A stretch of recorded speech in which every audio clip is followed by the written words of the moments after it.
सुप्रभात बच्चों। सर्वप्रथम बच्चों, आपको एक आवश्यक सूचना देनी है जो हमारे प्रधानाचार्य महोदय जी का आदेश है और इसको आपको पालन भी करना है। आपको ये बताना है कि आप अपने मोबाइल ऐप पे आरोग्य सेतु ऐप अवश्य डाउनलोड कीजिए, ठीक है? क्योंकि इससे क्या होगा, आप सुरक्षित रहेंगे, आपके परिवार वाले भी सुरक्षित रहेंगे।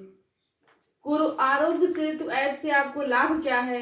देखिए, जैसे कि आप कहीं खड़े हैं ऐसी जगह या मार्केट जाते हैं तो आपसे कुछ दूर पर आपके आसपास कोई कोरोना से संक्रमित व्यक्ति है तो आपके मोबाइल पर तुरंत सूचना आ जाएगी कि आपके आसपास कोई कोरोना से संक्रमित व्यक्ति है। इससे क्या होगा, आप सावधान हो जाएंगे और सुरक्षित रहेंगे, आप भी आपका परिवार भी।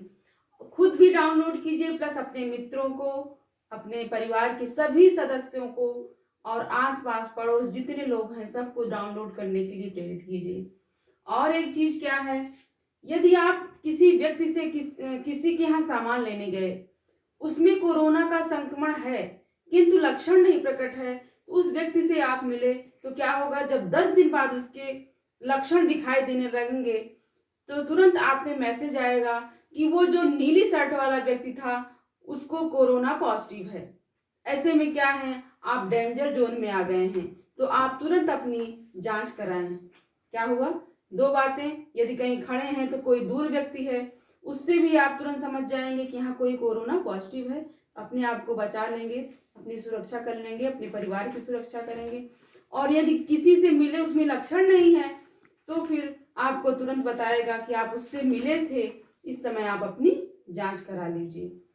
इससे आपकी सुरक्षा होगी, आपके परिवार की, परिवार से समाज की, समाज से राष्ट्र की। ठीक है बच्चों, इस बात का अवश्य ध्यान दीजिए कि आरोग्य सेतु ऐप आज ही शाम तक आपके मोबाइल ऐप पर डाउनलोड हो जाना चाहिए और मुझे सूचना भी आप लोग जरूर दीजिए, ठीक है? सब लोग अपना नाम लिख के मुझे व्हाट्सएप ग्रुप पे मैसेज कर दीजिएगा कि मैंने आरोग्य सेतु ऐप डाउनलोड कर लिया। ठीक, अवश्य करना है, अवश्य। ठीक है, चलिए जैसे कि आइए विषय पे आते हैं। जैसा कि हम लोग बात किए थे कि एक दिन हम लोग पाठ पढ़ेंगे और 3 दिन पाठ पढ़ेंगे, 3 दिन हम लोग व्याकरण पढ़ेंगे। तो बच्चों इससे क्या होगा, आपको बोरियत नहीं होगी ना?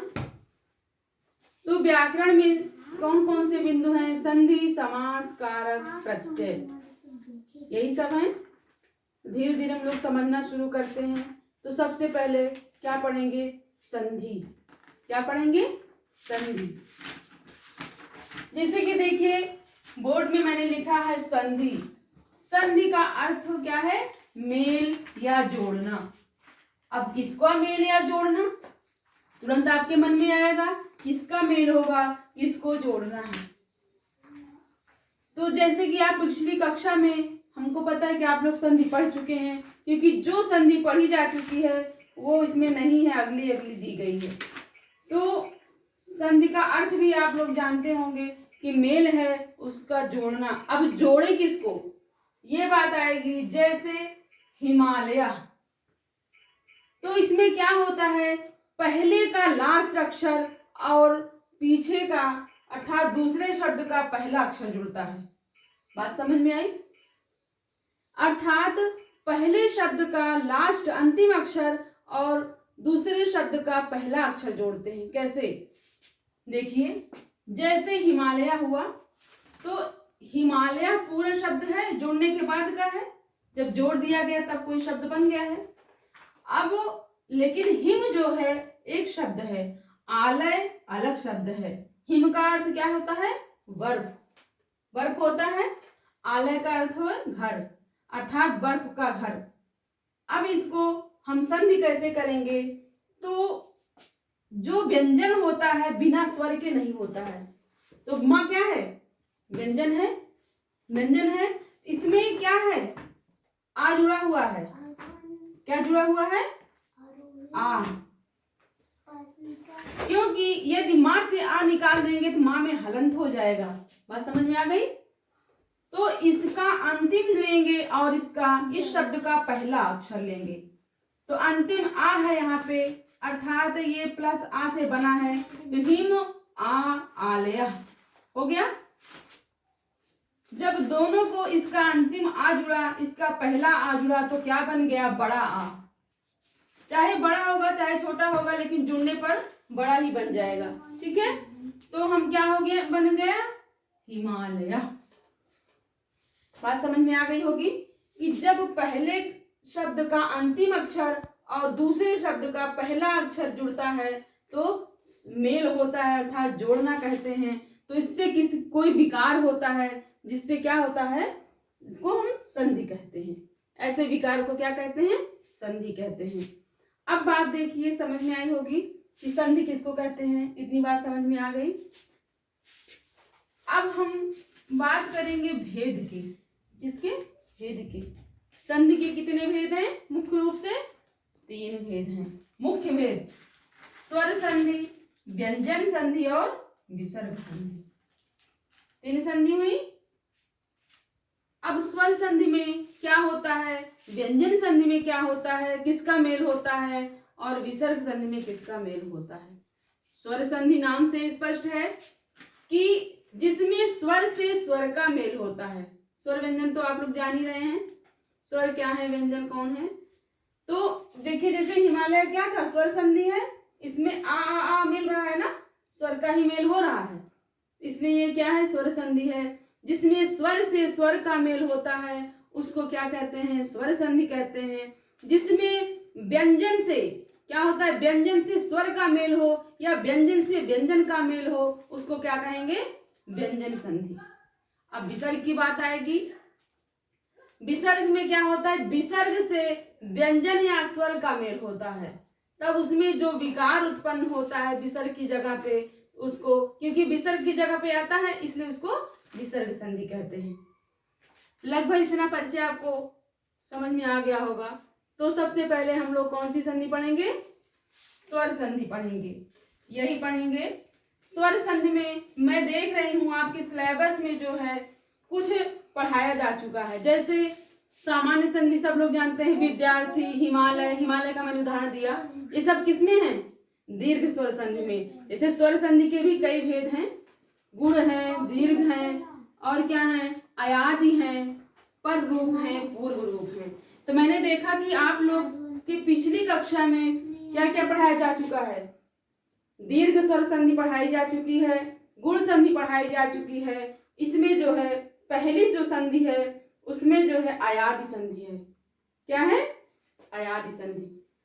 तो थोड़ा सा ये अयादि संधि हम लोग समझेंगे कि कैसे, क्या है अयादि संधि, क्या है अयादि संधि। थोड़ा सा देखिए ध्यान से, बहुत सरल है। क्या है? बहुत सरल है। कभी कभी इसका सूत्र पूछता है। क्या पूछता है? सूत्र। क्या है? एचो ऐ वा या वा। ठीक, सूत्र पूछ लेता है कि अयादि संधि। ठीक है बच्चों, अयादि संधि का सूत्र क्या है? एचो ऐ या वा। ठीक है, अब आइए संधि समझते हैं उसमें कहता क्या है। क्या कहता है अयादि संधि में? यदि ए ओ आई औ, क्या? एज प्रत्याहार है। यदि ए ओ आई औ के बाद क्या होगा?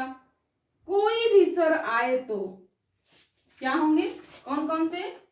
ए होगा, ओ होगा, आई होगा, औ होगा।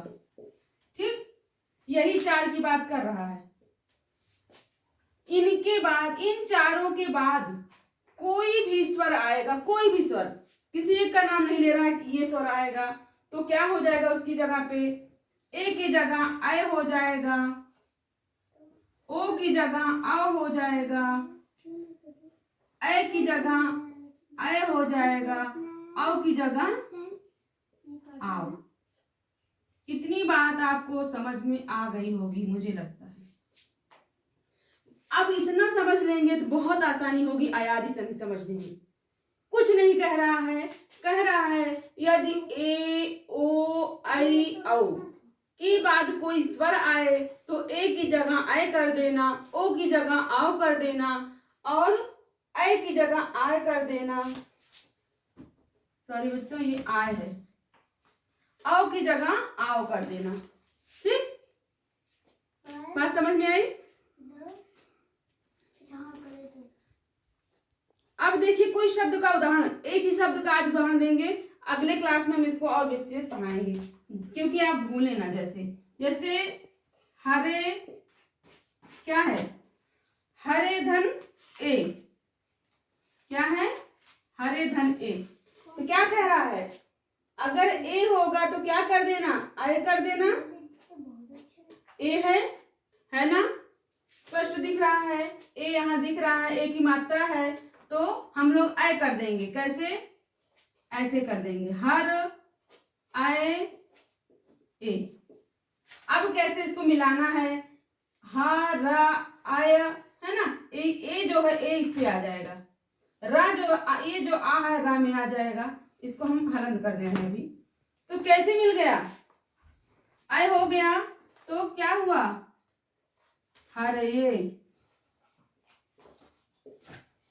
बात समझ में आ गई? तो इतना सरल है। अब मान लीजिए भवनम, भवनम में क्या है, ओ है, भोधन अनम, क्या है, भोधन अनम। ओ का क्या होगा, अ हो जाएगा भवनम। इसी तरह शेधन अनम, ए का क्या होगा, ऐ होना है, शयनम। नेदन अनम, ए का ऐ होना है, नयनम। अब ओ है, ओ की जगह क्या होगा, ओ की जगह क्या होगा, आओ, तो पोधन अना पौनम। इसी तरह अगर आय की जगह आय करना है तो हम किसका उदाहरण देंगे, नय धन अकह। आय की जगह क्या होगा, आय हो जाएगा तो क्या हो जाएगा, आय नायक। आओ धन, आओ की जगह आ होना है तो क्या होगा, पाओ धन अका, आ होना है, आओ है, आओ की जगह क्या होगा, आओ का, पाओ धन अका पाओ का। इस तरह जितने भी उदाहरण आपकी किताब में हैं, इसको आप लोग घर पे करिएगा। जो भी ना समझ में आए संधि मैं आपको बताऊंगी। आप उस पे व्हाट्सएप ग्रुप पे इस संधि को उदाहरण सहित संधि विच्छेद संधि करके मुझे सेंड करिए, फिर मैं चेक करूंगी। ठीक है, और जो ना समझ में आया होगा कल मैं इसका उदाहरण जो है आपसे क्लास में पहले पूछूंगी, उसके बाद जो है अगला पढ़ाऊंगी। धन्यवाद।